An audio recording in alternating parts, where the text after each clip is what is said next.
خواتي خواتاتي مساء الخير عليكم بونسوار تو الموند اهلا وسهلا ازول في اللون جيسبر راكم ملاح جيسبر راكم تشوفوا فينا مليح جيسبر que vous vous portez bien. Je suis particulièrement triste maintenant.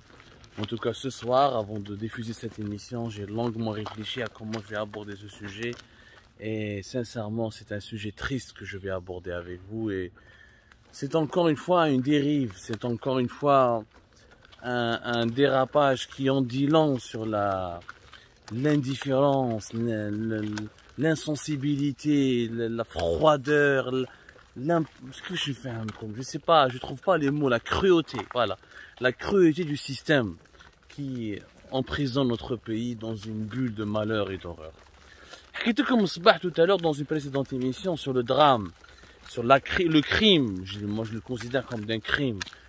Encore une fois, une bavure des gardes-côtes algériens qui ont tiré à balles réelles sur des haragas, des vidéos diffusées pour la 4e fois, en tout cas successives, consécutivement durant cette année 2022, des vidéos qui prouvent qui démontrent que des gardes-côtes tirent à balles réelles sur des haragas pour les neutraliser, pour les assassiner, pour mettre en vie leur danger. Parce que les tirs de sommation c'est une chose.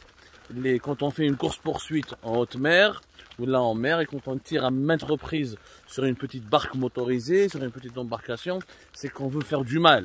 On ne cherche pas à procéder à une arrestation uniquement. On veut neutraliser, on veut éliminer la personne qui est traquée, la proie. Voilà. وعاودوا شوفوا l'émission de tout à l'heure, j'explique toutes les circonstances. حبيت نحكي لكم دوكا على la première des victimes. حكايته elle est poignante. Wallah ya nas غير حكايته elle est poignante. La première des victimes de cette bavure, de cet assassinat, de cet homicide volontaire. Parce que quand on tire à balles réelles, c'est pas des balles en caoutchouc, c'est des balles réelles, et quand il y a des morts, c'est des bavures qui sont réellement, peuvent être assimilées à des crimes. Parmi les victimes, il y a un certain Kamel. Il est âgé de 25 ans. C'est un jeune Algérien âgé de 25 ans, مسكين. حكايته فريمون يا جماعة واش نقول لكم حكايته كارثة. حكايته يا ناس. C'est quoi son histoire? Son histoire, c'est que lui, il était un haraga. Mais un haraga, ce que moi j'ai appelé un haraga revenant. Un haraga en revenant, ou un haraga dans le sens inverse. Hada Kamal, il a immigré clandestinement vers l'Espagne, il a quitté il est originaire de l'ouest du pays. D'après mes informations, il est originaire de la wilaya d'Oran, ou il est originaire d'un quartier populaire de la ville d'Oran, deuxième ville du pays, il a quitté Oran, il a quitté la wilaya d'Oran, il a quitté son pays natal, il a immigré clandestinement une première fois en Espagne, il est arrivé, il a survécu à sa traversée, où il s'est installé en Espagne, sauf qu'il n'a jamais pu obtenir des papiers. Il n'a jamais pu régulariser sa situation, et du coup, il vivait en clandestinité. Il vivait comme étant un migrant irrégulier, comme étant un migrant clandestin. Le temps passe, malheureusement pour lui, cher notre ami Kamel, il a perdu sa maman. Oui, il a perdu sa maman. Yani, même ce qu'il a matet. Il meurt, Allah yarhamha, matet, ça fait de cela 1 mois. Elle est morte, décédée. J'ignore les circonstances de sa mort et c'est pas très important.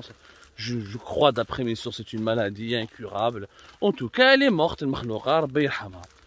Lui, il était accablé par le chagrin. Parce qu'il est immigrant clandestin, il n'a pas pu obtenir les papiers nécessaires pour pouvoir revenir tranquillement en Algérie, enterrer sa maman et se recueillir sur sa tombe. Mais il n'a pas de papier, donc il ne peut pas aller à l'aéroport, prendre un billet d'avion, présenter son passeport et voyager le plus normalement possible à bord d'un vol d'Air Algérie, ou depuis Alicante, ou là depuis Barcelone, ou là depuis Madrid. Ce n'était pas possible, donc il risquait d'être arrêté, expulsé, ou là il risque d'être incarcéré ou là interné dans un centre d'internement pour les migrants clandestins, ou khaf. Donc mais il faut comprendre sa situation. Un migrant clandestin ne peut pas prendre l'avion et revenir le plus normalement possible vers son pays. Wesh يدير, il réfléchit, 1 mois passe après la mort de sa maman, et notre ami Kamel ne peut pas se résoudre à accepter ce destin cruel de ne même pas dire au revoir ou la adieu à sa maman. Quelqu'un ما نقدرش انا ما ندفنهاش ما نشوفهاش ما نبكيش على قبرها ما نودعهاش. Un dernier adieu. Qu'est-ce qu'il fait? Des amis à lui qui sont bien introduits par les réseaux à les passeurs, ils lui ont donné l'information qu'il y a un passeur qui va qui va venir, qui va en débarquer avec lui, qui va venir à bord d'une barque motorisée, donc d'une embarcation, ce qu'on appelle un oran tropique, ou je sais pas, en tout cas c'est une embarcation motorisée, utilisée comme partout, comme depuis de longues mois par des réseaux de passeurs pour acheminer des dizaines de haragas vers le territoire espagnol. Quand il ouvre le retour, le guide va revenir seul, tout seul, dans cette embarcation, fait le retour avec lui. يعني عاود يحرق لبلادو. Juste pour enterrer sa maman, pour aller au cimetière, se recueillir sur la tombe de sa mère et lui dire un dernier adieu. Une histoire vraiment déchirante, alors que normalement, si on était un pays digne, on avait des dirigeants dignes de ce nom, et on avait un État soucieux du bien-être et de la dignité de ses concitoyens, il aurait pu s'adresser au consulat d'Algérie à Alicante, ou là à Madrid, ou là à Barcelone, il aurait pu intervenir, les autorités consulaires auraient pu intervenir auprès des autorités espagnoles pour lui donner un laissez-passer et venir en Algérie. En Espagne, s'il ne peut plus revenir, il ne peut plus revenir, ou là, il n'a qu'à justifier sa situation. Mais à la belle oubliée, son pays, en tout cas pas son pays, son État. Ses dirigeants ne feront jamais rien pour lui. Elle a décidé de prendre en main son destin. Donc il contacte le passeur, il fixe avec lui rendez-vous, il se met d'accord avec lui, il attend à ce que ce passeur débarque, donc achemine ou la transporte les premiers voyageurs à l'aller jusqu'au côté espagnol. Ensuite, lui, il va faire le retour avec lui sur le chemin inverse, il va revenir dans son propre pays. C'est un haraga revenant. C'est pour ça que tout comme c'est un haraga revenant. Sur le chemin du retour, en arrivant vers les côtes algériennes, notamment vers au large de Ain Tork à Oran, c'est là où une unité, un bateau sophistiqué, un bateau puissant, c'est pas une barque motorisée, c'est une unité d'intervention un bateau qui relève d'une unité spéciale d'intervention des gardes-côtes, l'ont repéré l'embarcation le passeur avec qui l'accompagnait. Kano Dzouj, ils étaient deux, visiblement, donc sur cette embarcation. Donc directement les gardes-côtes ont cherché à comprendre, ils les ont pistés, ils les ont traqués, ils ont commencé à tirer à balles réelles. Et la vidéo diffusée par Francesco José Martin, l'activiste espagnol qui travaille pour le Centre international d'identification des corps et des cadavres d'immigrants disparus à Malaga, le démontre clairement. Il y a des tirs, il y a même des témoins oculaires qui décrivent la scène. Les gardes-côtes, des tirs de sommation, quand tu essaies d'attraper quelqu'un, tu fais des tirs de sommation mais en l'air, tu essaies de l'effrayer. Quand tu tires sur quelqu'un, quand tu le cibles, quand tu le vises, c'est pas un tir de sommation, c'est un tir de neutralisation. C'est-à-dire tu voulais absolument le neutraliser, tu voulais absolument s'en prendre à lui, l'agresser, le blesser mortellement. Malheureusement, la tragédie est survenue où Kamel a été blessé mortellement et il n'a pas survécu à ses blessures. Il est mort à 25 ans alors qu'il voulait juste revenir à Oran, dans son pays natal, pour dire adieu à sa maman qui est morte il y a de cela un mois. Le cimetière, pour dire au revoir à sa maman. C'est pas terrible. La Wallah ya mes amis, là c'est pas le journaliste qui parle, là c'est le citoyen, le compatriote, l'être humain tout court. J'ai eu les larmes aux yeux quand j'ai vu Kifesh, cette histoire.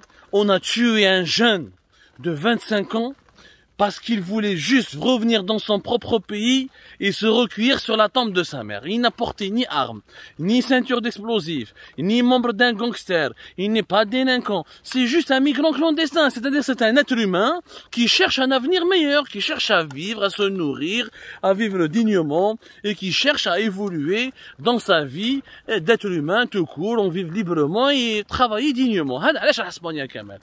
Le marhoum Kamel, le défunt Kamel, pourquoi il est parti en Espagne? S'il avait trouvé du bonheur, s'il avait trouvé la liberté, s'il avait trouvé de quoi vivre dignement dans son propre pays, il n'irait pas à l'étranger. On ne quitte pas son pays avec gaieté de cœur.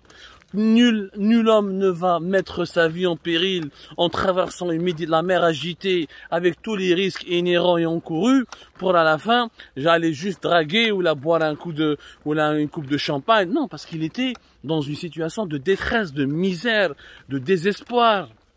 لو كان جينا لاباس ما راناش في بلاد الناس يا ناس فهموها هذه. ما كاش واحد يخلي بلاده ماليه يماه جيرانه صحابه ناس.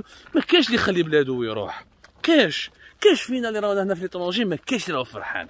Celui qui vous dit que je suis heureux parce que je suis en exil, ou là je suis à l'étranger et je ne peux plus revenir dans mon propre pays, sachez que c'est un menteur et c'est un malhonnête. Personne n'est heureux de quitter son chez-soi pour aller vivre ailleurs parce que son chez-soi, c'est pas un choix. Immigrer parce qu'il y a des opportunités, c'est une chose. Ça peut se comprendre. Mais quitter son pays précipitamment, je le dis bien, quitter son pays précipitamment, fuir son pays, parce qu'on n'a pas de gagne-pain, parce qu'on n'a pas de quoi se nourrir, parce qu'on n'a pas de quoi payer un loyer, parce qu'on n'a pas où se loger, parce qu'on n'a pas de quoi pouvoir continuer à vivre le lendemain. On sait même pas le jour, on sait même pas quand on va se réveiller le lendemain matin, qu'est-ce qu'on peut manger, où est-ce qu'on peut travailler, et comment on peut avoir un pécule pour pouvoir survivre. Ça, c'est pas un choix. Il y a qu'est-ce l'immigration, واحد اللي عنده تاوي راح يقرا pour étudier, pour s'épanouir, pour apprendre. Oui, c'est un choix. Mais واحد qui fuit son pays pour aller pour se nourrir et chercher un refuge, ou là pour rester libre, pour fuir la famine et la pauvreté. Je dis bien la famine et la pauvreté. Parce qu'on a fait Bladna, on sous-estime. C'est vrai qu'avant 2019, on pensait qu'on était un pays riche, qu'on a de la baisse bénin. Ce n'est pas le cas aujourd'hui. Ce n'est pas le cas aujourd'hui. Le pays s'appauvrit, Anas. Le pays s'appauvrit. L'histoire de Kamel, elle est tragique. Pourquoi vous l'avez tué? Qu'est-ce qui vous a fait, Kamel? Ce n'est pas un délinquant, c'est un trafiquant de drogue, non. C'est un terroriste, non. C'est un assassin, non. Il ne vous a absolument rien fait. Il est juste revenu pour revoir sa mère, la tombe de sa mère qui est morte, qu'il n'a pas pu enterrer. Il est revenu pleurer une dernière fois sa maman. Que Dieu vous pardonne. Rabbi samahkoum. Toutes mes condoléances à la famille de Kamel, toute ma sympathie, ma solidarité avec ses proches, ses amis, ses voisins et sa famille. On ne connaît pas encore l'identité de la deuxième personne qui est morte dans cet incident, qui pour moi pas un incident, c'est une bavure digne d'un crime. J'attends toujours les réactions des autorités algériennes. Certaines sources démentent que c'est de la manipulation, les images ont été mal comprises, c'était des dires de sommation, non, c'était une erreur, ce n'est pas été calculé, on ne les visait pas. Il y a une enquête indépendante. Réagissez, exprimez-vous. Punissons les gens qui sont à l'origine de cet incident. Punissons les agents de garde-côte, les membres des forces navales algériennes qui en sont à l'origine de cet assassinat. S'ils ne sont pas représentatifs, et j'espère et je le pense qu'ils ne sont pas représentatifs de l'ensemble des forces navales algériennes et de l'ensemble des militaires algériens qui travaillent pour la conservation et la sauvegarde et la protection de nos côtes. J'en suis sûr qu'ils ne sont pas représentatifs de leur état d'esprit, ni de leur patriotisme, ni de leur amour sincère pour le pays et pour notre peuple. Mais ce qui s'est passé est impardonnable. C'est un crime qui doit être puni. Kamel est parti de manière fortuite. Il est vraiment parti trop tôt. Kamel, on lui a enlevé la vie, alors qu'il ne demandait juste qu'à revoir une dernière fois la tombe de sa mère. C'est tragique, c'est triste, et je n'ai pas de mots pour pouvoir continuer à vous parler. Prière de partager massivement cette émission et cet appel. Ouvrons une enquête, punissons les responsables, déterminons les circonstances exactes de ce drame, pour que cela ne se reproduise plus jamais.